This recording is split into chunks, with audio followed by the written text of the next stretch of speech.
प्रभु तेरी वाणी जीवन की रोटी, नैनों की ज्योति अंधेरा मिटाती।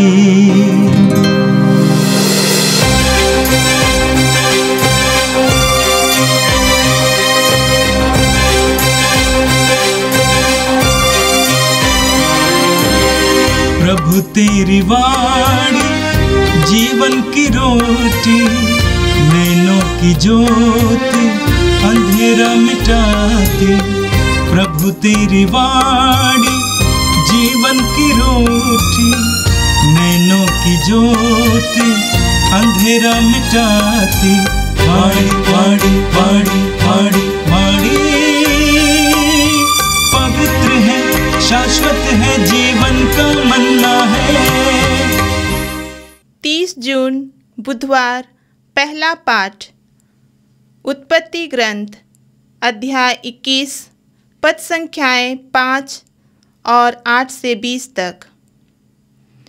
जब इब्राहिम का पुत्र इसहाक पैदा हुआ तो इब्राहिम की उम्र 100 बरस की थी। बच्चा बढ़ता गया और उसका दूध छुड़ाया गया। इसहाक की दूध छुड़ाई के दिन इब्राहिम ने एक बड़ी दावत दी। सारा ने मिस्री हागार के पुत्र को अपने पुत्र इसहाक के साथ खेलते हुए देखा और इब्राहिम से कहा, इस दासी और इसके पुत्र को घर से निकाल दीजिए।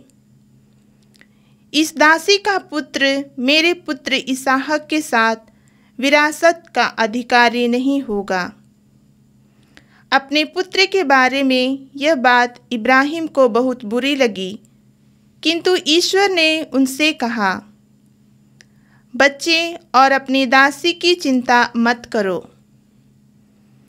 सारा की बात मानो, क्योंकि इसहाक वंशजों द्वारा तुम्हारा नाम बना रहेगा। मैं दासी के पुत्र के द्वारा भी एक महान राष्ट्र उत्पन्न करूँगा, क्योंकि वह भी तुम्हारा पुत्र है। इब्राहिम ने सवेरे उठकर हागार को रोटी और पानी भरी मशक दी और बच्चे को उसके कंधे पर रखकर उसे निकाल दिया। हागार चली गई और बेरशेबा के उजाड़ प्रदेश में भटकती रही। जब मशका पानी समाप्त हो गया तो उसने बच्चे को एक झाड़ी के नीचे रख दिया और वह जाकर तीर के टप्पे की दूरी पर बैठ गई, क्योंकि उसने अपने मन में कहा, मैं बच्चे का मरना नहीं देख सकती। इसलिए वह वहाँ बैठी हुई फूटकर रोने लगी। ईश्वर ने बच्चे का रोना सुना और ईश्वर के दूत ने आकाश से हागार को संबोधित कर कहा, हागार, क्या बात है? मत डरो। ईश्वर ने बच्चे का रोना सुना जहाँ तुमने उसे रखा है। उठ खड़ी हो और बच्चे को उठाओ और संभाल कर रखो, क्योंकि मैं उसके द्वारा एक महान राष्ट्र उत्पन्न करूँगा। तब ईश्वर ने हागार की आँखें खोल दी और उसे एक कुआं दिखाई पड़ा। उसने मशक भरी और बच्चे को पिलाया। ईश्वर बच्चे का साथ देता रहा। वह बढ़ता गया और उजाड़ प्रदेश में रहकर धनुर्धर बना। यह प्रभु की वाणी है। संत मत्ती के अनुसार पवित्र सुसमाचार अध्याय 8 वाक्य 28 से 34 तक। जब यीशु समुद्र के उस पार गदरिनियों के प्रदेश पहुंचे तो 2 अबदूतग्रस्त मनुष्य मकबरों से निकलकर उनके पास आए। वे इतने उग्र थे कि उस रास्ते से कोई भी आ जा नहीं सकता था। वे चिल्लाकर कहने लगे, हे ईश्वर के पुत्र, हमसे आपको किया, क्या आप यहां समय से पहले हमें सताने आए हैं? वहां कुछ दूरी पर सूअरों का एक बड़ा झुंड चर रहा था। अबदूत यह कहकर अनुनय विनय करने लगे, यदि आप हमको निकाल ही रहे हैं तो हमें सूअरों के झुंड में भेज दीजिए। यीशु ने उनसे कहा, जाओ। तब अबदूत उन मनुष्यों से निकलकर सूअरों में जा घुसे और सारा झुंड तेजी से ढाल पर से समुद्र में कूद पड़ा और पानी में डूबकर मर गया। सूअर चराने वाले भाग गए और जाकर पूरा समाचार और अबदूतग्रस्तों के साथ जो कुछ हुआ ये सब उन्होंने नगर में सुनाया। इस पर सारा नगर यीशु से मिलने निकला और उन्हें देखकर निवेदन करने लगा कि वह उनके प्रदेश से चले जाएं। ये प्रभु का दिव्य सुसमाचार है। ख्रिस्त प्रभु की जय। मेरे प्रिय भाई और बहनों, हम धन्यवाद के साथ आज के इस नए दिन में प्रवेश करें। हमें प्रतिदिन प्रभु को बीते दिन के लिए, जीवन के वरदान के लिए धन्यवाद देने की आवश्यकता है। प्रभु के अनुग्रहों के लिए, प्रभु के उपकारों के लिए। तो आज के पवित्र दिन के लिए हम प्रभु को धन्यवाद देते हैं और प्रभु की प्रेरणाओं को ग्रहण करने के लिए अपने हृदय और मन को तैयार करते हैं। ईश्वर के कुछ निर्णय हम समझ नहीं पाते हैं, हम पचा नहीं पाते हैं, सह नहीं पाते हैं। बाइबल में हमें ऐसे बहुत सारे प्रसंग मिलते हैं जहां पर ईश्वर ऐसा निर्णय लेने के लिए अपने चुने हुए लोगों को बाध्य करता है। आज के पहले पाठ में आपने इब्राहिम की घटना के द्वारा यही देखा। हम जानते हैं कि इब्राहिम निसंतान थे, उनकी पत्नी सारा बांझ थी। इसलिए सारा ने इब्राहिम से कहा कि आप एक काम करें, आप हमारी दासी हागार के साथ संसर्ग करें और हमारे लिए एक संतान उत्पन्न करें। और इसीलिए हागार को उपपत्नी के रूप में इब्राहिम ने स्वीकार किया। अपनी पत्नी सारा के कहने के कारण हागार के साथ संसर्ग किया और जब हागार गर्भवती हो गई तब उसके अंदर घमंड प्रवेश कर गया और वह सारा का तिरस्कार करने लगी और बाद में उसने इस्माइल को जन्म दिया। इस्माइल इब्राहिम का ही पुत्र था, दासी के द्वारा, लेकिन इब्राहिम का पुत्र। कई वर्षों के बाद हम देखते हैं कि इब्राहिम की पत्नी सारा के द्वारा अपनी संतान उत्पन्न हुई, इसहाक। जब इसहाक का दूध छुड़ाया गया था, यानी छोटा बालक हो गया, तो वह इस्माइल के साथ खेलता था। एक बार सारा ने इब्राहिम से कहा, इस्माइल का हमारे साथ रहना उचित नहीं है, क्योंकि वह आपकी संपत्ति पर हक मांगेगा, इसलिए उसको यहां से विदा कीजिए। जब इब्राहिम ने सारा से इस बात को सुना, इब्राहिम झेल नहीं पा रहा था, क्योंकि इस्माइल इब्राहिम का बेटा था, उसका अपना खून था। कैसे उसको अपने घर से बाहर करें, इब्राहिम सोच नहीं पा रहा था। इसलिए इब्राहिम दुखी था। लेकिन ईश्वर ने इब्राहिम से कहा कि इस्माइल को हागार के साथ अपने घर से बाहर करो। आप जानते हैं कि इब्राहिम ईश्वर के प्रति निष्ठावान था। ईश्वर की हर आज्ञा का वो पालन करता था। बाद में ईश्वर ने इसहाक के बारे में ईश्वर ने कहा कि अपने एकमात्र पुत्र इसहाक की बलि चढ़ाओ। इब्राहिम तैयार हुआ था। इसलिए प्रभु के उस आदेश का पालन करने के लिए इब्राहिम तैयार हो जाता है। अपने ही पुत्र इस्माइल को उसकी मां हागार के साथ घर से बाहर करने के लिए तैयार हो जाता है। ऐसा ही करता है। इब्राहिम के लिए आसान बात नहीं थी। उसका अपना ही खून, उसके अपने ही बेटे को घर से अलग करना, बाहर भेज देना, मरु प्रदेश में भेज देना, एक दर्दनाक निर्णय था। इतना ही नहीं, इब्राहिम के सभी सेवकों ने यह सोचा होगा कि इब्राहिम ने अन्याय किया है। लोगों की नजरों में इब्राहिम को छोटा बनना पड़ा, लेकिन इब्राहिम ने ईश्वर के आदेश का पालन करते हुए यह किया। मेरे प्रिय भाई और बहनों, कभी कभी हमारे जीवन में हमें ऐसे निर्णय लेने होंगे, प्रभु के आदेश आज्ञा का पालन करते हुए, जो हमारे लिए बहुत ही दुखदायक निर्णय हो सकते हैं और लाभप्रद नहीं होंगे।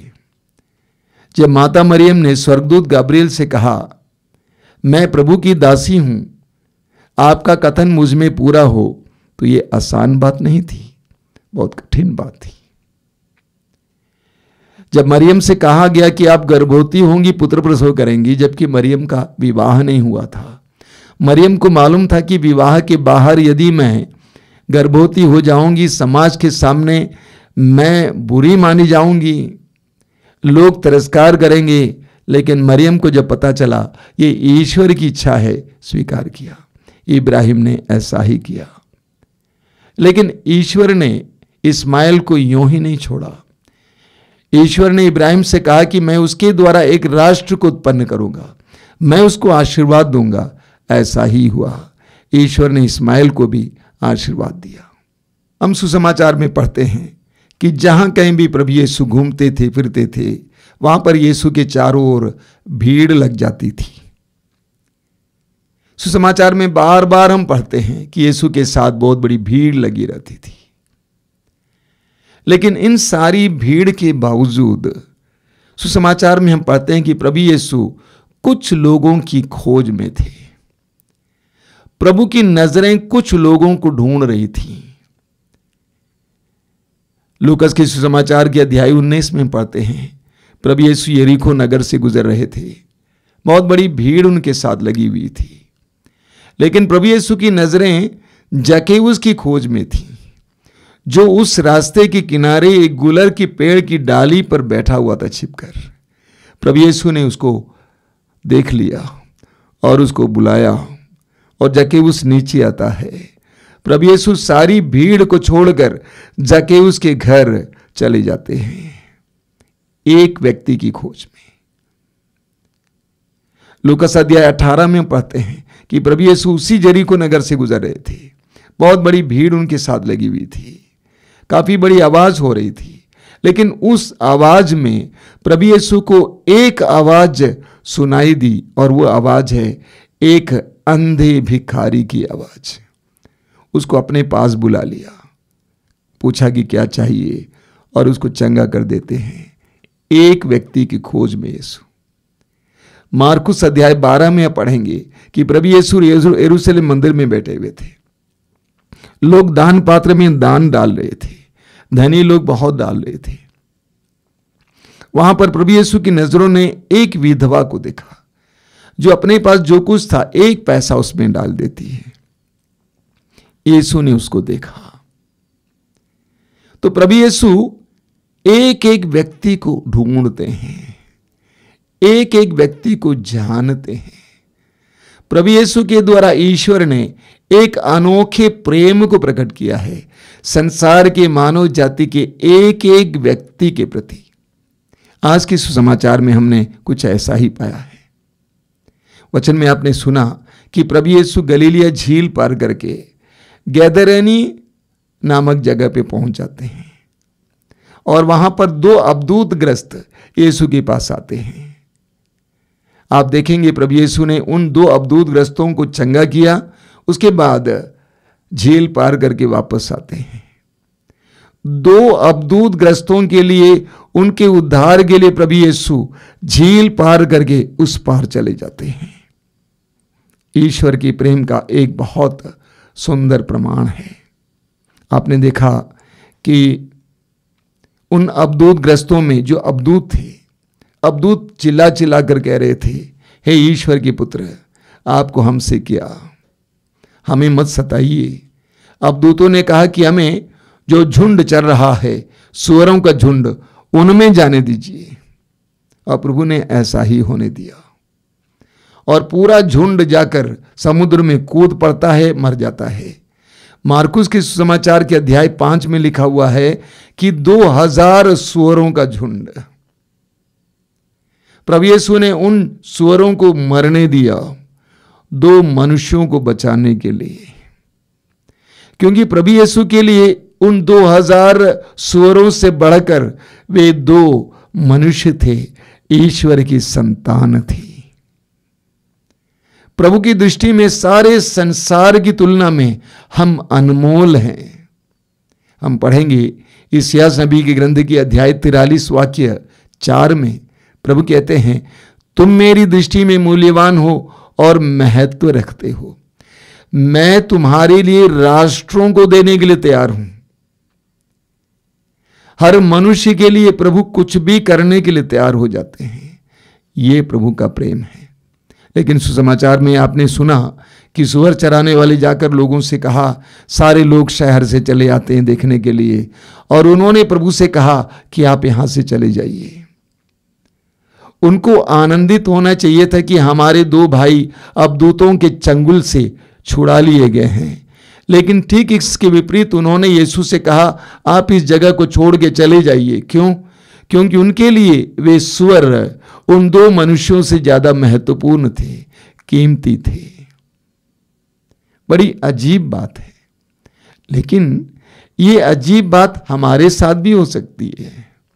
इस दुनिया में बहुत सारे लोगों के लिए चीजें, संपत्ति, पैसा, कुर्सी, पद, अधिकार, नाम, यश लोगों से भी ज्यादा कीमती है। यही कारण हमें देखने को मिलता है 2 इंच जमीन के लिए किसी का कत्ल करने को तैयार हो जाते हैं। चंद पैसों के लिए किसी का कत्ल करने के लिए तैयार हो जाते हैं। क्यों? क्योंकि हमारी प्राथमिकता अलग है। हम मनुष्यों से बढ़कर सांसारिक चीजों को ज्यादा कीमती समझते हैं। कितने ही लोग बोलते रहते हैं, परिवार में किसी ने कुछ पैसा गंवा दिया, पैसा लुटा दिया, तो जिंदगी भर उसको सताते रहते हैं ये बोल के, क्योंकि उनके लिए पैसा ज्यादा कीमती है। प्रभु यीशु के मनोभाव को हमें भी अपनाने की आवश्यकता है।